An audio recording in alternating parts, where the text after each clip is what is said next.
The Langley Community Music School was established in 1969 by five founders, Marilyn and Keith Lamont, Leonard Woods, Peter Ewart, and Linda Bickerton Ross.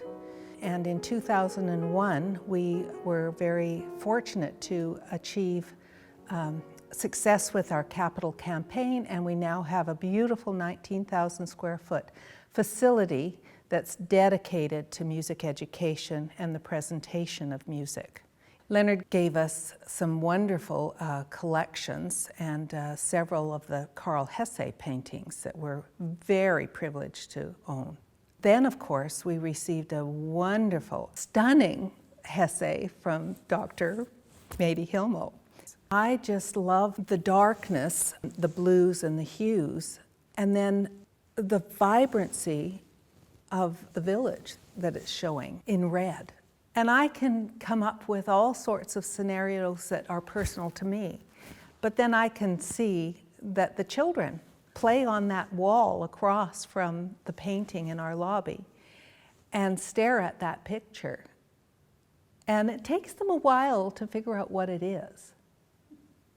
And maybe they don't see a logging camp. Maybe they don't have an experience of a logging camp, but they know it's beautiful.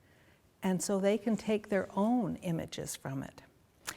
Often if I see a student or a young child looking at the picture, I will come over and talk to them and say, that's called the Forgotten Logging Camp.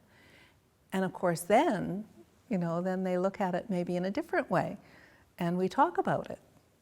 And so it's an opportunity for us to engage in a conversation. And I know through Leonard, who was also an artist and a musician and a composer, it's the emotional context. It's the emotional presentation of what it is that you're trying to evoke from your piece of art. If you can relate to a piece of music in the same way, it's an emotional connection that is brought out through the use of color, through the use of texture.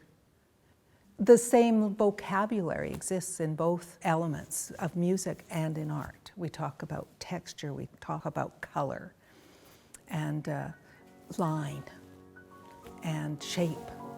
All of those things. The phrasing, the contour of the phrase, it's a similar vocabulary.